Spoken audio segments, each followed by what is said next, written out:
Hey everyone, thanks for joining me for this video. I really appreciate it. I hope you're having a good day.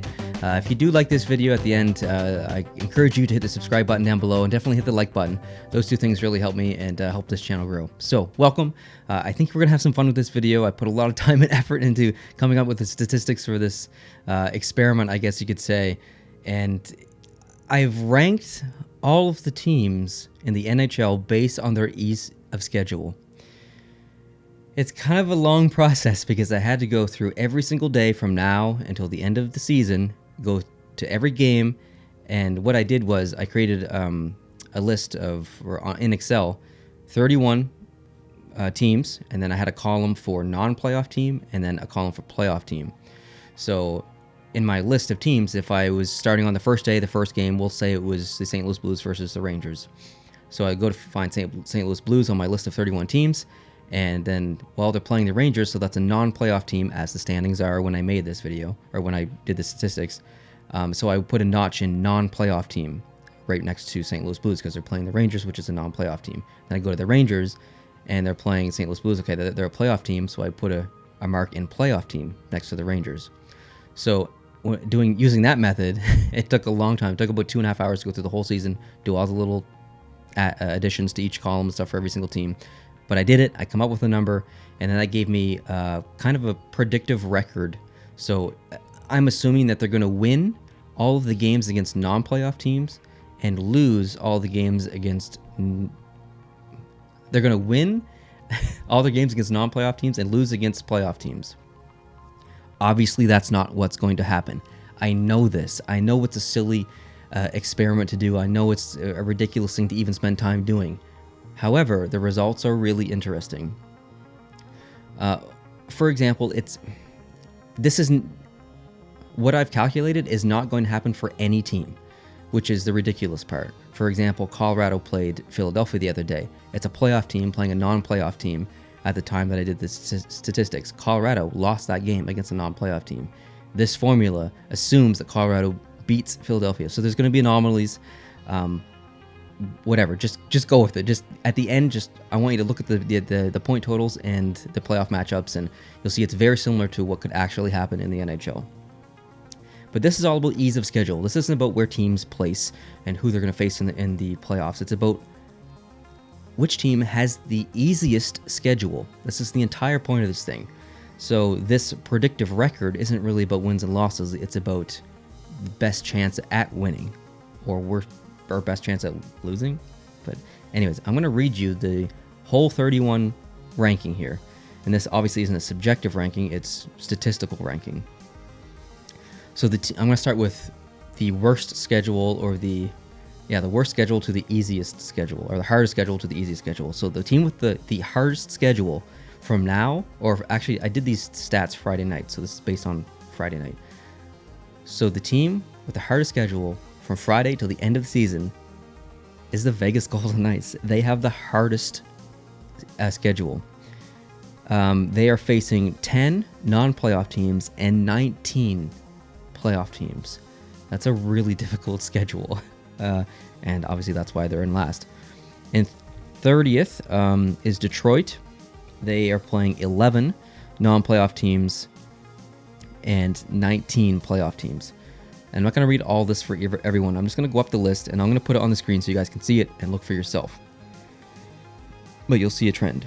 Okay, next is San Jose, and then Ottawa, and then Anaheim, and then Carolina, Montreal, Arizona, Nashville, New Jersey, Toronto, Philadelphia, Boston, the Rangers, Tampa Bay, Vancouver, Columbus, Los Angeles, Winnipeg, the Islanders, Chicago, Minnesota, Edmonton, Pittsburgh, Calgary, Buffalo, St. Louis, Washington, Dallas, Florida, and Colorado, I would say almost by far, has the easiest schedule. They're playing 23 non-playoff teams, and they're only playing 8 playoff teams. Colorado's in a pretty good position generally, and I want to talk about a couple of things I've noticed just based on this, and Colorado's one of them. They're in a really good position. They're in such a good position now, and with their ease of schedule, they could pass St. Louis for first in the Central. Like, they have an incredibly easy schedule. And a couple of other teams, Florida, 21 They're playing 21 non-playoff teams and 12 playoff teams. That's a fairly easy schedule. This is a team that's on the brink of potentially missing the playoffs because they don't have enough points to kind of get into that wild card position as I'm filming this or as I did these stats. But then you have Toronto, which is just, they're right there trying to move up, and they could pass Florida at any moment. So the fact that Florida has this easy of a schedule kind of makes me assume that they're going to make the playoffs. If I'm making a bet, I'm probably betting on Florida here. Dallas is in a position where they're in an okay spot. They'll probably make the playoffs, but based on ease of schedule right here, I would bet again that Dallas is going to make the playoffs just based on schedule. Washington, really easy schedule. They're going to make the playoffs. I'm not concerned about them. St. Louis, really easy schedule. Buffalo, a team that's really trying to get into the playoffs. They have some ground to make up. This easy schedule could help them. Calgary with an easy schedule. Pittsburgh. Then you have teams near the bottom like Vegas. Vegas is right there. They could make the playoffs, but they have the hardest schedule. If I'm betting, I'm probably betting against Vegas. I'm going to say that they're not going to make the playoffs just based on the schedule that I see in front of me and based on where they are in the standings currently. Detroit doesn't matter. San Jose doesn't matter. Ottawa probably doesn't matter. Anaheim doesn't matter. Carolina has a hard schedule. 13 non-playoff teams and 18 playoff teams. So, I mean, that's a tough schedule. They're right on the brink of that wild card spot. They could slip out. Arizona is in the same situation. Montreal, based on schedule, I cannot see Montreal making the playoffs at all. And Nashville, a really tough one. 14 non-playoff teams and 18 playoff teams. That's going to be hard for them to make the playoffs. So, again, betting man, I'm probably not betting on Nashville to make the playoffs this year. I'd like to see them make it, but I'm assuming that they're not going to based on schedule. So what I've done next is I've added up the points that they should get, or every team should get, if they beat if they win every game against non-playoff teams and lose against playoff teams. Like I said at the beginning, obviously that's not going to happen, but I'm assuming that it'll probably even out. So that's what I've done. So if I just expand this a little bit, you'll see that Colorado would have 46 points from now until the end of the season. Florida would get 42 points, and the list goes down where Vegas would only get 20. Obviously, that's not going to happen. Vegas is probably going to get more than 20 points. But this is just based on these statistics. And then what I've done is I've added another column which shows the amount of points that they have. And they have more points now because I'm filming this 2 days after I made these statistics. But this is how many points they had on Friday night. So then I can add those up and hypothetically get a number where this should be their end total for the season, for the most part. But what about like loser points? I can't really calculate that based on my formula. So what I did was I just gave every team an average of 5 loser points.